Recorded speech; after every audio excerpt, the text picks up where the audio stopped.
Hi, there's a lot of you. I thought it's gonna be 15 people, so I'm already regretting this. Just kidding. Hi, my name is Neza. I'm a senior data scientist at Outfit 7. You may have heard of Outfit 7. We're making mobile games. We're one of the biggest publishers on the market. We have a lot very successful games. Maybe you heard of our Tamagotchis, like My Talking Tom, The Talking Cat, or My Talking Angela, or the sequels to those two, or some runners like Talking Tom Gold Run and Hero Dash. So it's a lot. And I started working at Outfit almost 6 years ago, which feels crazy. I was fresh out of college, didn't have any business experience. For the first 6 months, I was super scared, waiting for people to come in and be like, this was not a good choice. But somehow I survived. I've learned a lot. I'm comfortable enough to give you a presentation here today, so I think that's amazing. And yeah, since I started, I've been through multiple game launches. Some were very successful, some apps we had to kill. We reached 19 plus billion downloads. I've mentored people. I did a ton of reports, found 1 million bugs, and currently I'm a lead data scientist for new apps that are in production. And I try to optimize day-to-day operations for product data science team. And as product data scientists, our general job description is that we automate processes, we do dashboard, and we support making data-driven decisions, which basically means we do a lot of A/B testing, a lot of update reports. So when an app is released, we check how the update is, and explanatory analysis. And although those tasks are always different, there's always something new to check, the process is kind of similar. And today I want to talk about some of the steps in that process and what we as a team had challenges with and what we've learned, and hopefully it will be useful for you guys as well. But why did I title this, Why is a Good Data Scientist a Package of Profession? In our company, data scientists really work with a large amount of people. So we have game designers, product managers, developers, quality assurance testers, marketing, paid user acquisition, a bunch of people and different teams. And you always have to fit into a different role with each person, but also in each process. And this first step, gathering and analyzing the data, to me often feels like being a lawyer because we advocate for users. Product managers don't really know how users feel, how players feel about the game. We have customer support emails and we have, playing sessions when they observe limited amount of players, but you can't really get that much from it. Which brings me to my first point, that we as a data scientist should advocate for users because we have the insight into the data. We can see what's engaging, where do users churn, if tutorials are clear, if difficulty is too hard, and how all this stuff changes by platform, by country, by app version, and so on. So when doing an analysis, I think it's important to kind of view it from the perspective of user and come up with metrics that would explain how users feel, although you can never measure feeling in the game. The second one is use different metrics. And this is just for maybe more of product managers and game designers to, again, understand users better.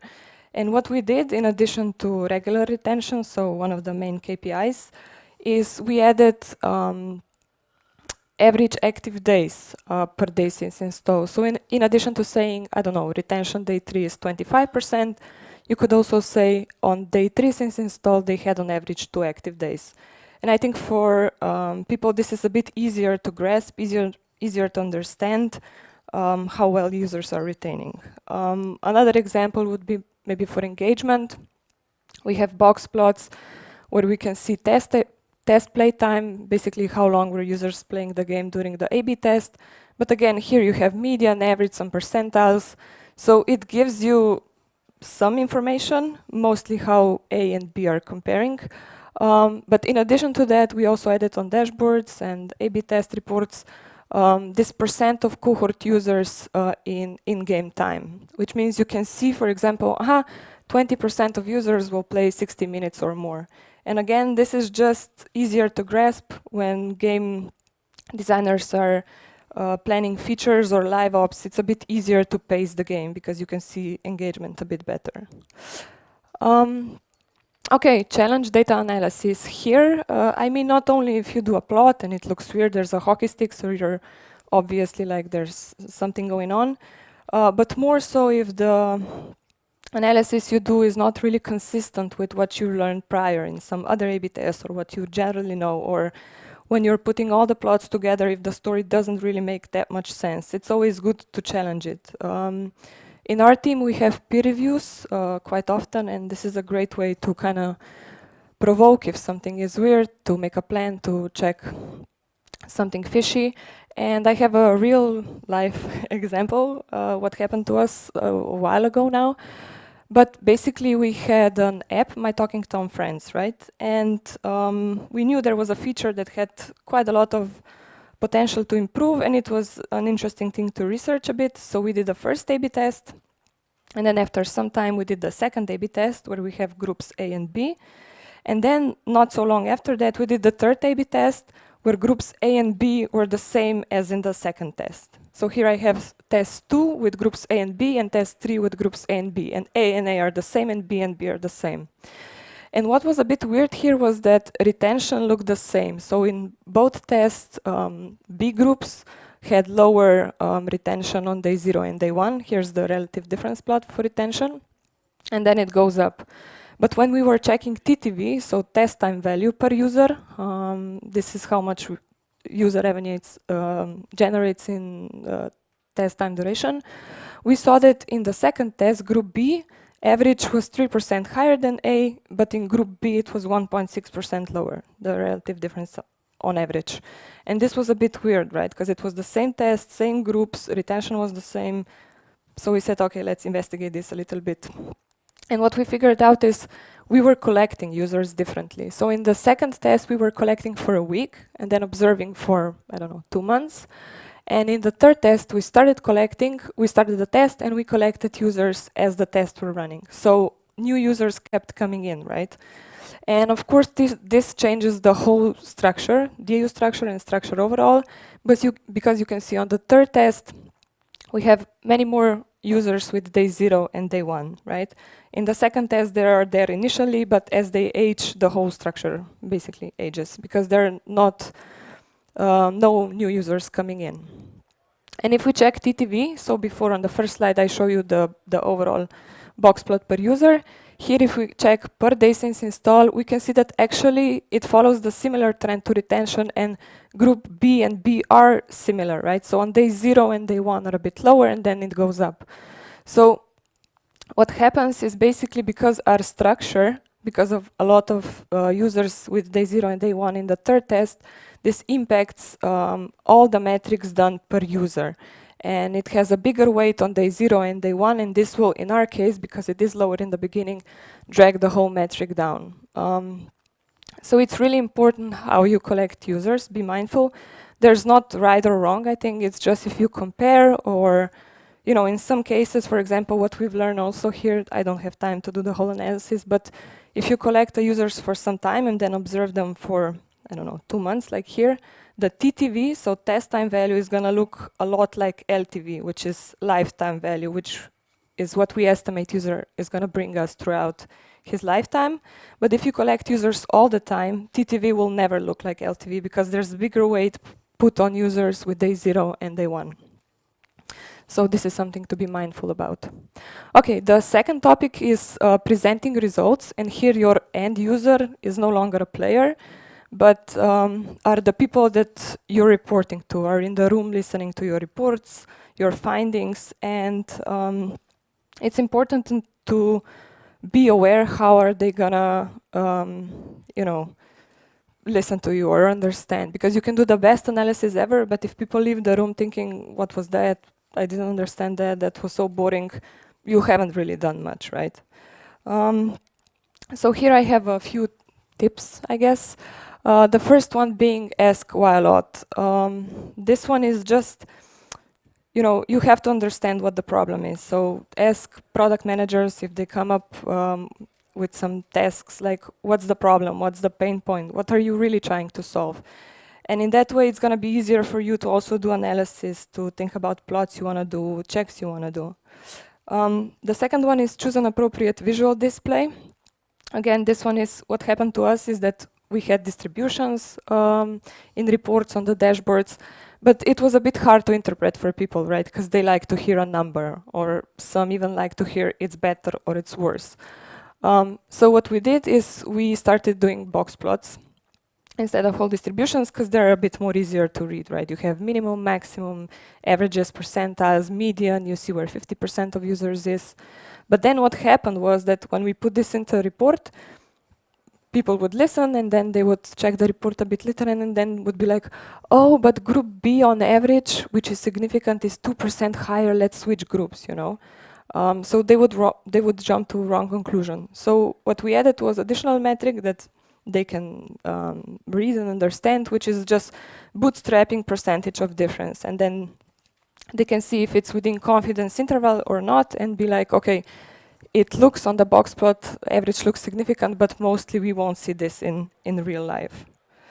Okay, next one is eliminate clutter. When I started doing reports, they were horrendous. So everything I plotted, I put on a report. And then I realized people just are not so passionate about plots and they don't want to see that many of them.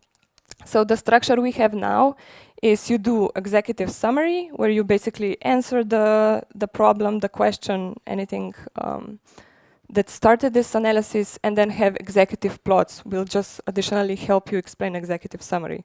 All the rest, all the other 500 plots you did to funnel you in this final summary are hidden in the expandable down below. And of course, if somebody asks you, you show it, but otherwise, you keep it to the most important stuff. So you eliminate clutter, and with that you also focus attention where you want it. Because if you go through everything, people will just churn, they will stop listening.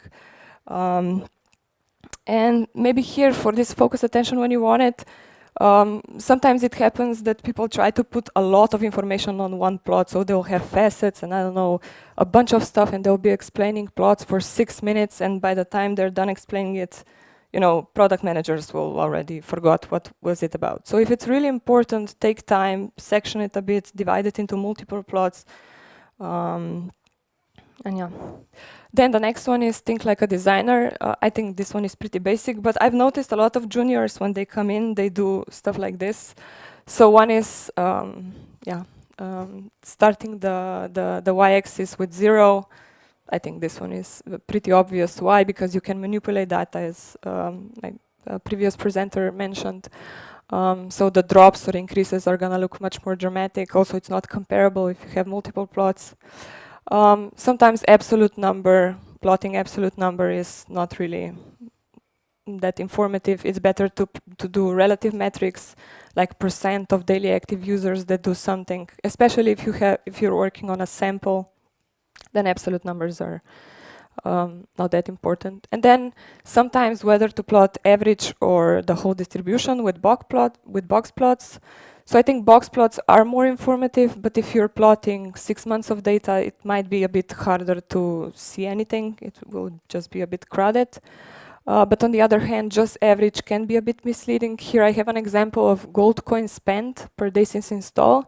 And if you would be checking the first plot, you would say, oh, on day 0, they spend the most, and then it drops a little bit. But if we check the second plot, we see that the median, so 50% of users will actually spend the least amount of gold coins per day. It's just that on day 0, we get a lot of users coming in, and there are some hackers and some extremes, and this brings average up, right? So, yeah, consider this. And then the last thing in this visual thing, which is embarrassing, but we actually had this on our dashboard until, I don't know, 1 month ago, and there's 12 of data scientists in the team, is just not matching colors throughout the whole report. I think here continue run video, and then these instant gadgets are red and blue, and then the next one, this free box is green on the first one and yellow in the bottom. And then if you're trying to put a picture together, this just leads to errors. So try to be consistent throughout the whole report. Okay, and then the last two ones, which I think are the most important one when presenting, is one, to tell a story. I showed you how I did my update reports, and sadly I also went through everything also when I was doing like presenting in front of people.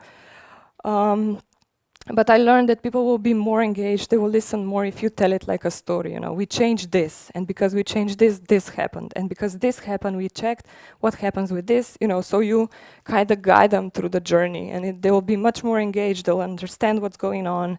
They'll ask questions, and yeah, I think the response is much better that way. And the last one is always follow with now what. And this one is you don't just say, you know, the X metric improved, but why it improved and what can be done about it. So maybe you can propose an A/B test, a feature, a video position, something.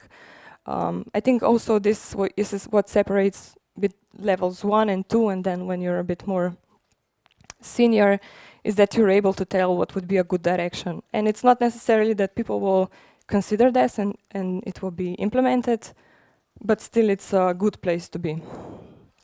Okay, and then my last one is working on your soft skills. I mentioned before that in our company we work with a bunch of people, and I swear sometimes it feels like being a therapist because, you know, everybody's got their own way. And yeah, I don't know, you might think here that soft skills is some corporate bullshit, which, okay, but I would argue that soft skills are as important as hard skills. If it's not natural to you, you need time and effort to learn them, just as you need time and effort to learn statistics. And opposite to technical skills, soft skills will, you know, never be outdated, like some professions or some technology can be. So they're always there. And you can be the best data scientist in the world, but you know, if nobody really wants to work with people that are hard, nobody wants to work with people that don't get along with others, and there's not really a lot of jobs where you would be working by yourself. So I think it is important, and I think the hard skills will get you the interview, but soft skills will get you the job and the promotion. And basically, everything I have here goes under this communication umbrella. I just wanted to list a few stuff where I think I increased my soft skills. And one is that be involved in product. So be involved in the whole team, know what's going on, know what we're doing, know what the goal is. It's a collaboration. It's not a product managers giving you tasks and you do them like a service. You also have to push for changes and have ideas. Then I have created a good hypothesis and action plan. And here in our company, we don't usually do tests when people come up to us and say, oh, I want to test this because I'm interested. You know, we usually say, yeah, we're probably not going to test this. They need a good hypothesis. So if we change this, we expect this is going to change. And then we also need an action plan. What if changes for 50%? What if it changes for 80%, right? So we need to have this action plan ahead. Otherwise, you just test everything. You don't have any prioritization. You don't have direction, and it's just manpower, you know. It's too much. Set expectation beforehand. I've noticed that if we don't set expectation beforehand, one, there's no liability, but also that people, when they see a plot, they will start to rationalize it. You know, if you would be talking with them on the coffee, they would be like, yeah, I think retention would be negative if we change this. And then they see it on the plot and they're like, probably because, you know, you see it and then you start rationalizing it. And I think in some cases it is better to have this expectation set beforehand. Otherwise, you know, meetings just drag on and people change their minds 500 times. Communicate openly. Yeah, as I said, all this is basically communication. But here I just wanted to maybe point out that if you have an open communication, especially with product managers and the rest of the team, you know, sometimes you can come up to somebody and be like, oh, I'm sorry, but I don't know this. And they'll be like, oh, roll their eyes and stuff. But if you have an open communication, it's easier to approach, to ask, to challenge, and the other way around. So if you're something that questions on a open communication way, product managers will also take you into consideration when they're doing a roadmap. So it goes both ways. And except that everyone has different information, product managers are usually more in this management cycle and they know a bit more ahead what's going on. So sometimes, they can disclose everything. Developers know something.